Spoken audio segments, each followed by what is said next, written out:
folks. Hey guys. Hey, welcome to another Dream Team Unscripted. You gotta do like this with us.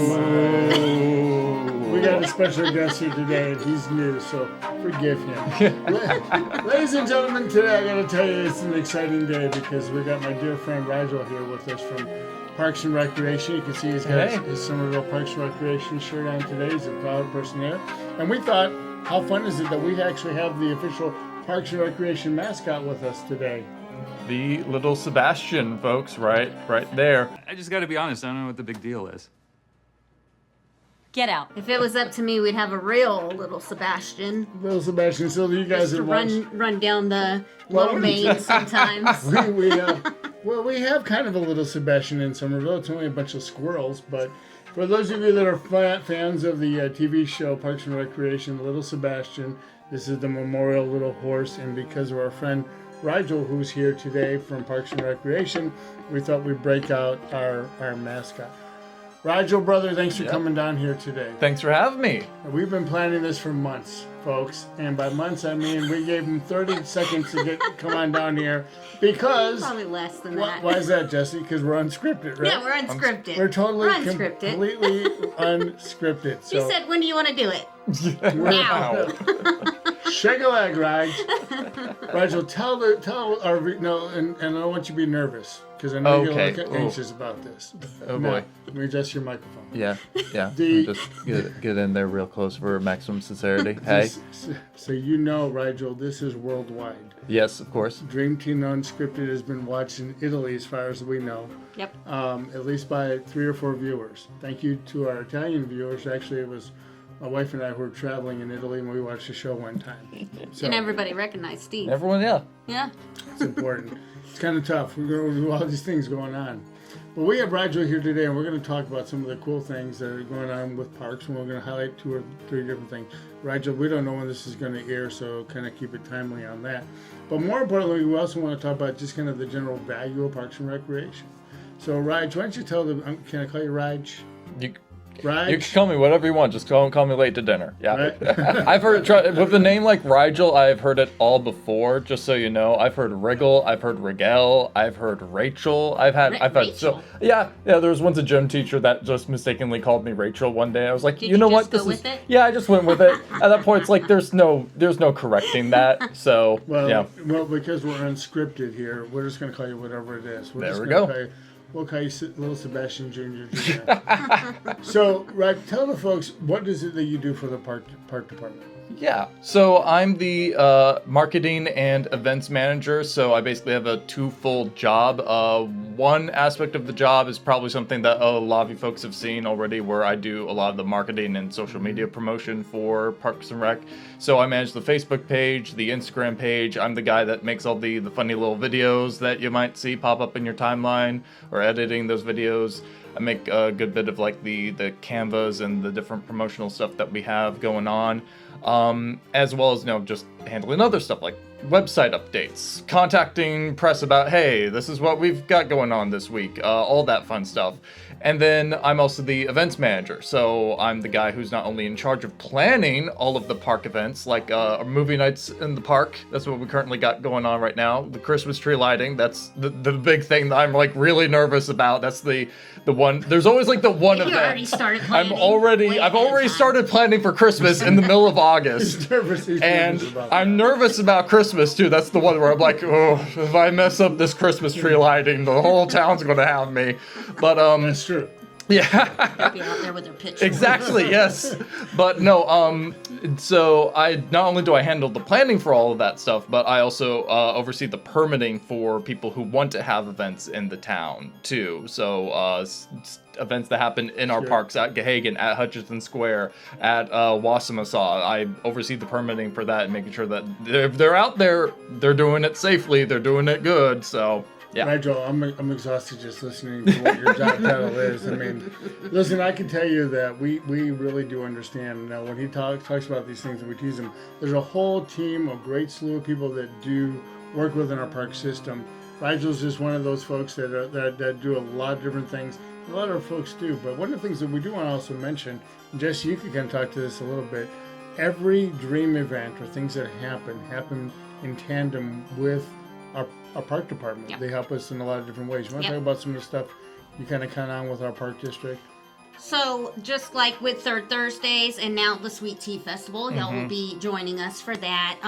They also help with the Christmas Parade. Yes. A lot, because that is a big, big event, and a lot of the town helps with that.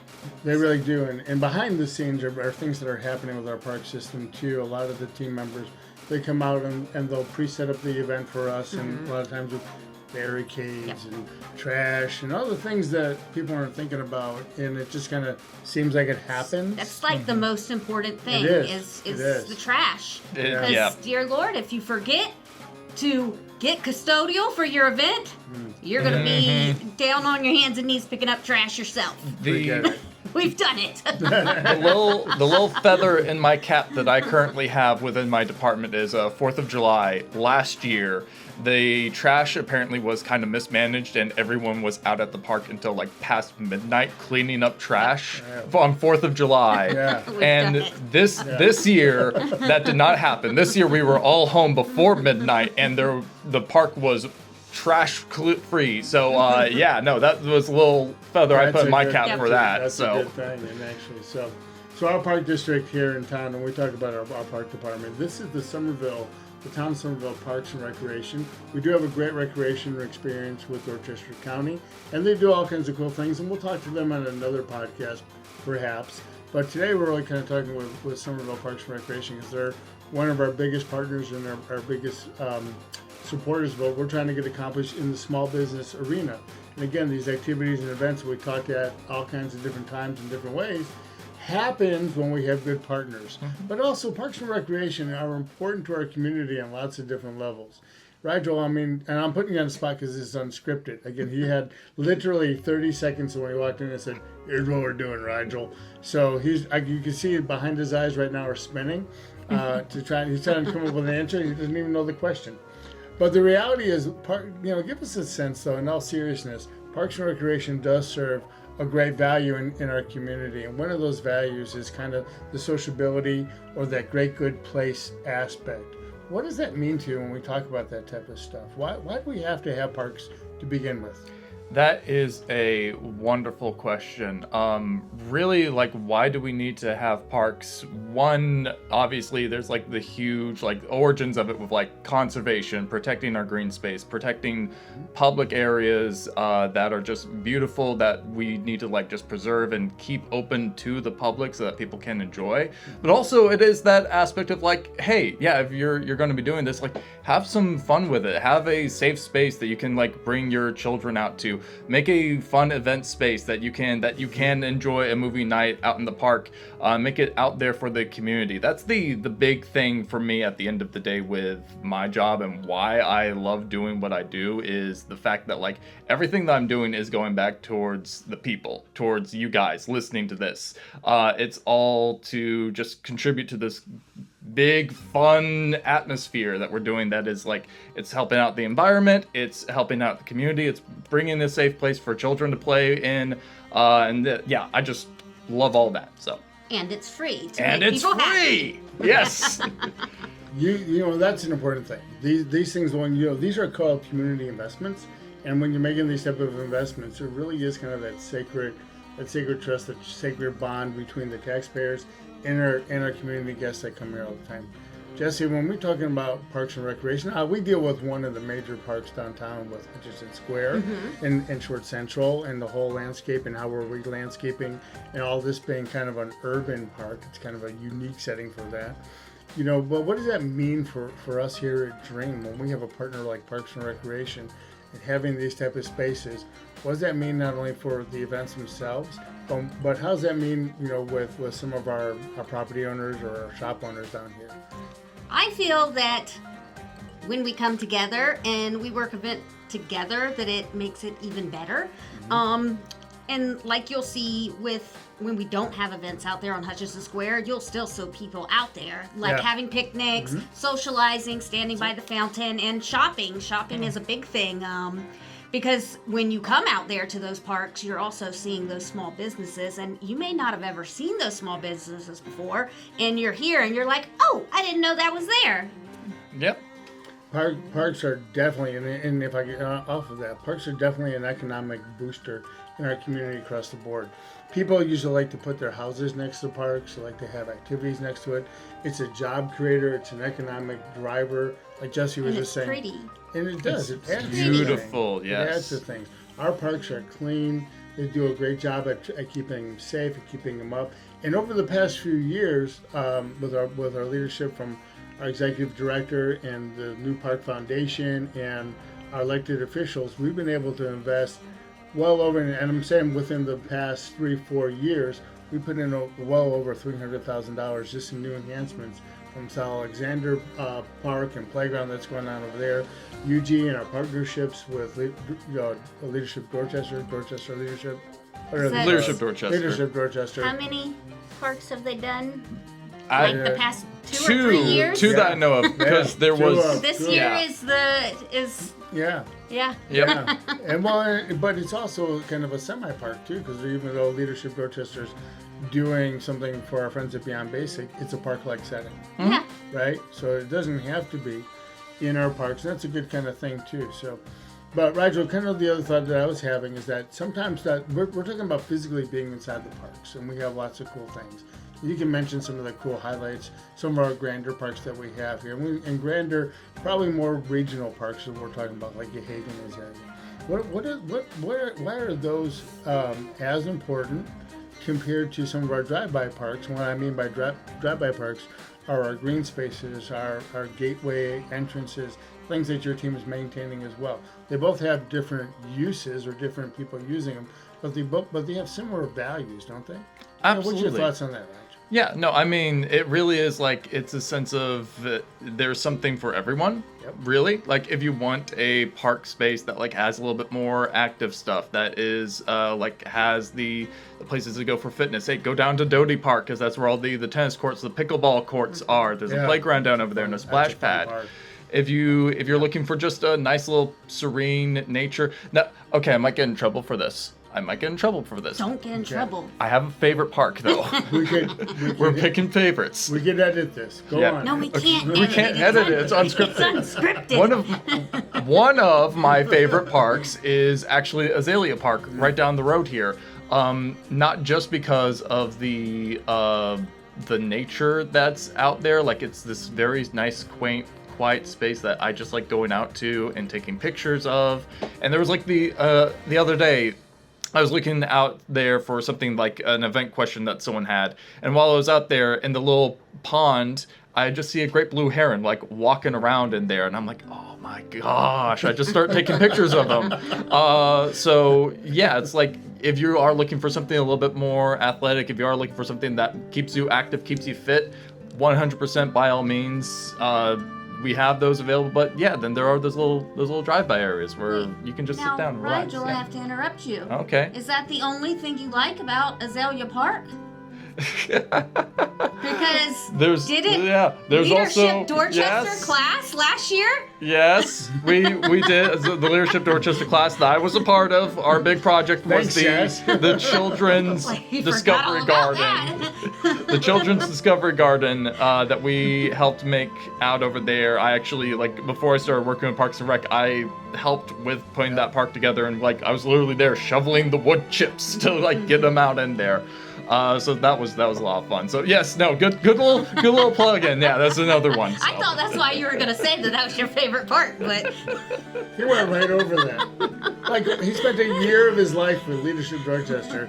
That was her main project. He says Azalea Park. I'm thinking the same thing. that's what I was Jesse's thinking. going there, and he's talking about a blue heron walking across the water, and you're like, oh, that looks delicious. And then he takes a picture. delicious. I don't know where you're at. Yeah, no, it's like, hey, as much as I love the work that I do, I like birds a little bit more.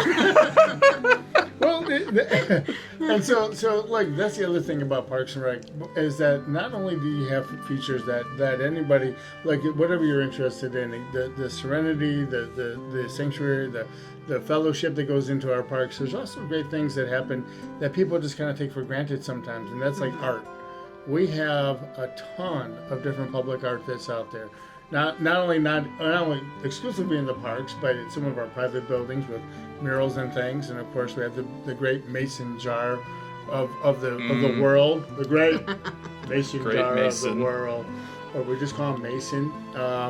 But then, if you go through Azalea Park, and there's tons of sculpture in the south, and there's the birds that go around all around downtown and throughout the community, right? Yep. So, we just have all these cool other little nodes.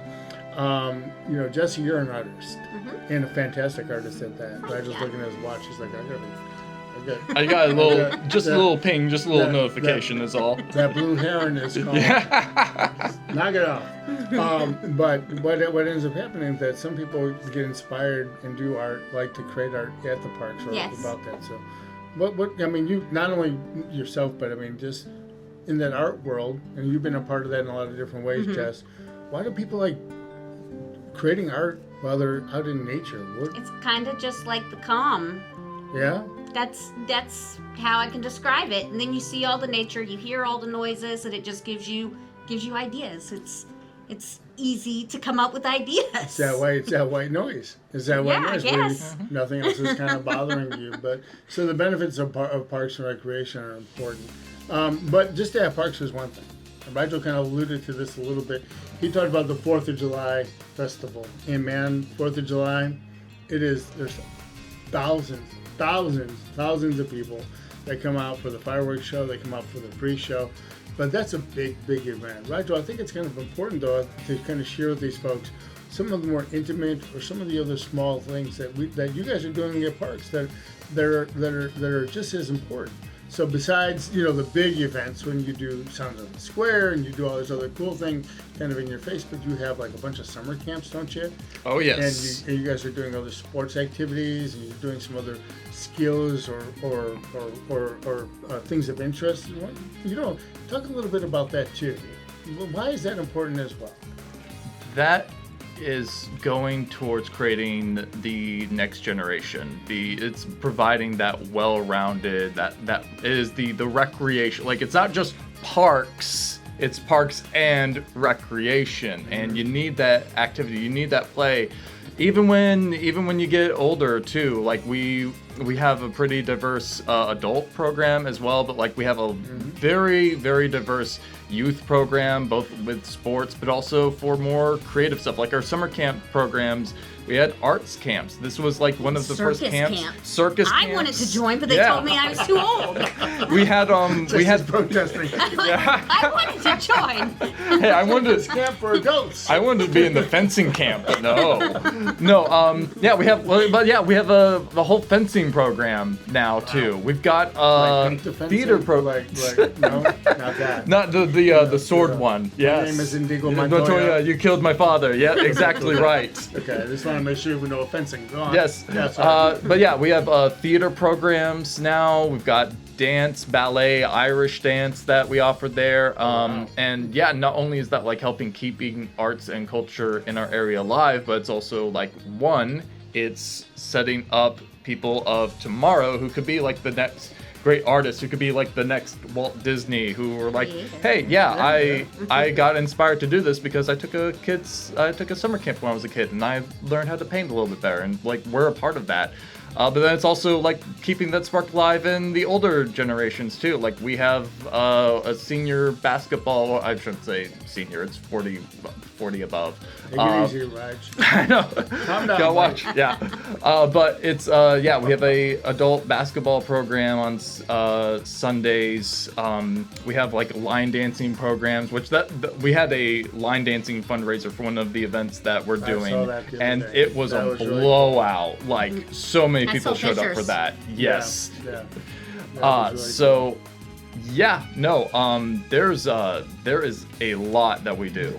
And Jesse mentioned this a little earlier, and to that point, I mean, you can go on and on and on. Seasonality, the parks don't close. It happens year round, and it's also obtainable. It's something that's realistic. And I know for a fact that, listen, there are some entry fees and some other things for some of the programs, but I guarantee you that nobody gets turned away. If there's a need and that type of thing, you have an opportunity. They could address that with you or the superintendent as well. Correct? Some of the programming or some of the program leads that we have there, to know that, to have something where you can have a place where you can fail. What do you mean fail? No, it's okay to fail. That's how you learn. Failure That's is so it. important. Yeah, that's how you learn. So at a low threshold, you can be part of these programs. If you're a little person and you think, I want to be the next actress on Broadway, you can go in and they have all these other cool things going in, and you figure out, well, it's not for me, but maybe I want to go do something different. So it's okay to go ahead and try new things and to get experiences, and they do a lot of different craft stuff. There's just a ton of stuff that goes on. I'm not going to put Rigel on the spot, say give me your stats or anything like that, but I can tell you that when you look at these things, there's just a ton going in here, right? Yes, Rigel, Yes. since we're talking about your camps, Yes. is there any way that I can get the clip of the theater camp when all the kids are attacking that dragon named Brandon, and we can add it to the end of this podcast? I think I can set that up. I think I can send you that Ladies and video. gentlemen, It's the best Yeah. clip ever. that's the drop of the week. Stay tuned to the end of the podcast to see the dragon experience at the camp. Drop of the week, something cool. We do it. That's kind of the tipping point. Look, here's the other side of it, and this is what's kind of fun for me, and I can tell you kind of my own experiences, is that we see that things are happening today in Parks and Recreation. They've been going on for a long time, and predecessors before Rigel and all that kind of laid that groundwork. But right now, there's kind of like this reemergence of recreation experiences, and not only we're big partners obviously with the town and with that, but we're also partners with our YMCA, with other recreation providers, whether it's for profit or non-profit, it doesn't matter. But we also see recreation in small businesses too. So you can see DIY, you can see where we have the art center now, you have Public Works Art Center, you have the theater across the street. We mentioned these things before. But we also have dojos that have, karate, and are offering, judo and karate. Taekwondo. There's a number. There's tons of that. There's a number of dance studios out there. Mm-hmm. There's a ton of different places to kind of do recreation experiences. It might be at one of the religious institutions, at a temple or church or something like that, where they offer these as well. We know that we have a senior center, right? That's behind you guys. It's right behind us, yeah. Right behind us is a senior, and they're doing tons of stuff there in senior center world, right? So, I mean, these are kind of things that's kind of universal. What's really kind of cool, and I'll put Rigel on the spot one more time here, is to say, Rigel, are you willing to work with other, tell the people, the thousands that are watching today, are you willing to work with other recreation providers, or is this just Summerville Parks and Recreation? Full stop. I would say we're more than willing to work with anyone that is willing to work with us. 100%. Like, if you guys want to do something, collaborate with us, just talk to us. We can see what we can do to help out with that. Because it's end of the day, it all is to go towards helping people play, helping people get out there, helping people be active in our community. Getting kids off the getting the kids off the TikToks. Yeah. Back in my day, a fortnight was 2 weeks. The funny thing is that it is such a collaborative business too. It's such a collaborative opportunity. Look, we see this, Jesse and I see this in the small business world, where everybody comes together to lean into things, to find solutions and stuff. Rigel has also been one of our friends in working on when we have these events downtown. And actually, we've talked about this a little bit, finding a better balance between commerce and all the activities that go on downtown, and those folks that are trying to do the good things and want to enhance our small businesses, but at the same time, we want to make sure that we're not doing something accidentally to hurt somebody. And Rigel's him and the entire team at Parks have been great at helping to facilitate that too. It's been a really good, fair and honest conversation. That's the first cough on this podcast. Drop of the week number 2. Steve had a frog in his throat. So with that being said, that the great investment in Parks and Recreation pays back quickly too. When people are coming out there, there's other touches that kind of happen, and I'm going to speak to that right now. When you look at the things that are happening, So let's say there's an event happening at Hagen Park or Jody Park or Azalea or any one of these fantastic things that are out there, okay? The cool thing is that folks that have traveled there, either perhaps they've taken a bicycle or they walk, but a lot of times they're going to drive. So there's some residuals. People that are filling up with gas, people that they'll go out to eat usually before or after one of the events. Sometimes when Jesse mentioned this too, sometimes you're taking part in a park event or something, you're dropping somebody off, like Junior's going to go for soccer practice, and then perhaps you and your spouse are going to go and get a coffee or go take a small break or a good time to go shopping. You know, it's really good. My wife and I, we would drop the kids off for a park event, and then we would go Christmas shopping. And so they would be at their thing, we would shop, put all the stuff in the trunk, pick the kids up. They didn't know anything, and then, two birds, one stone. You don't do anything like that? Come up with that. Do we do anything like just a good little event where Where drop off the kids? off the kids where you can Christmas shop? If not that, That'd be a good idea. That's not a do bad that. idea. I don't know. I don't think we do anything like that right now. I'd but, help babysit. Yeah. If we could play with Nerf guns and stuff. so folks, you heard her first. Drop of the week number 3. Jesse's open for babysitting. So I was open for summer camp too. Yeah. I was gonna go volunteer since they wouldn't let me join it. It's so much fun. As we're babbling on here talking about this, Jess, here this is kind of important. And Rigel, at your parks, some of your parks you have stuff like shelters, right, and gazebos and things. And I got to ask you this very difficult question: do those shelters and gazebos do they have roofs on them or not? I think they do. The gazebos, yeah, They have the roofs. roofs, They yeah, have roofs. yeah. Which makes me think about what, Jesse? Hometown roofing. Hometown roofing. Look, if our parks have roofs, our shelters, our gazebos, they have them so that you're underneath there. The sun can't get to you. It doesn't rain on you when you're in there. It looks very nice. It makes it look really finished. And so I've thought about those roofs and all these great parks, and I'm thinking, if you need a roof, Jess, who are you going to call? Hometown roofing, because they got you covered. Hometown roofing. Right, so I know you have a home. Does your home have a roof to it? My home does have a roof to it. If Yes. your roof ever yes. needs to be repaired or anything like that, you can't say because you technically have other sponsors at the park district, but Hometown Roofing, I'm telling you, you can't go wrong. If you want a roof, Hometown Roofing, one of our core sponsors with Summerville Dream. All right. We like that.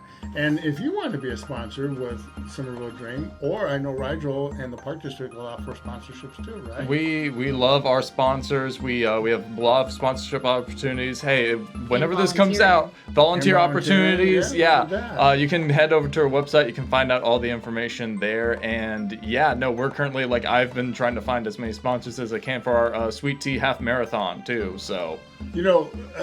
Amy Evans, who's our park executive director, said to me, Steve, why don't you run in the half marathon? She keeps asking me that question. I mean, looking at me, you'd say to yourself, that guy, he's an Olympic athlete, and I know this. I said, Amy, if I was to run in the half marathon, it would take away from all the glory and all the greatness that these other athletes are doing this, right?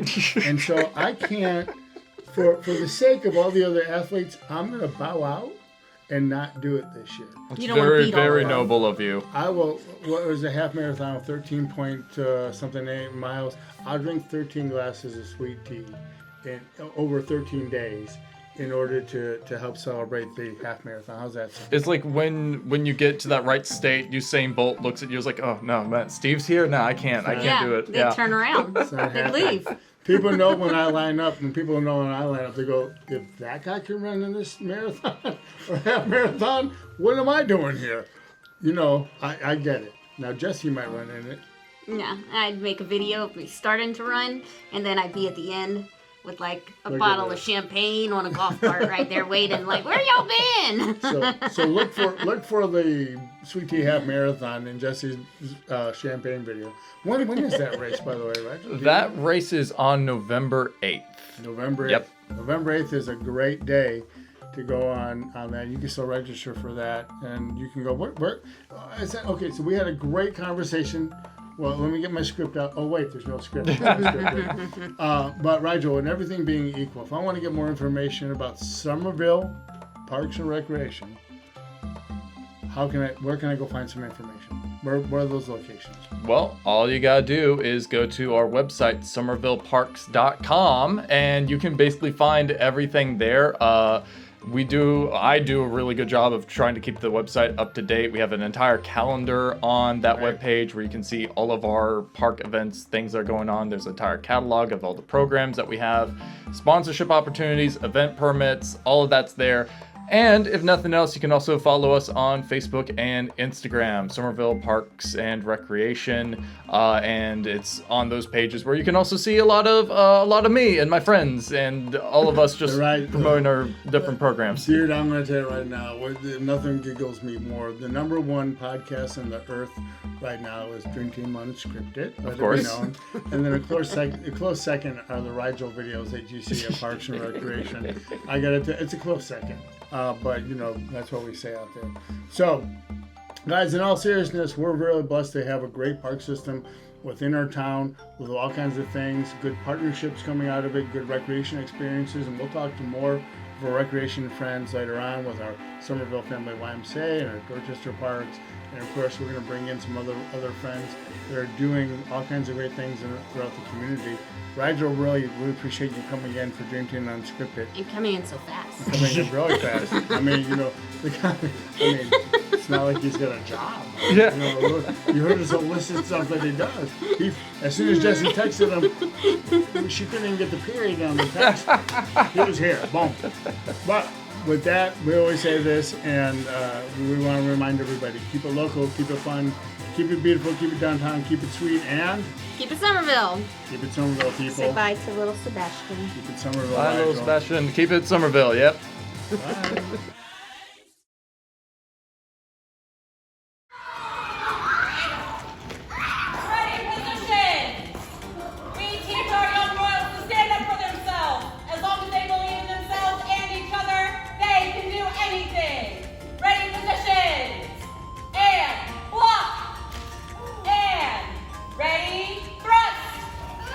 Ready, block!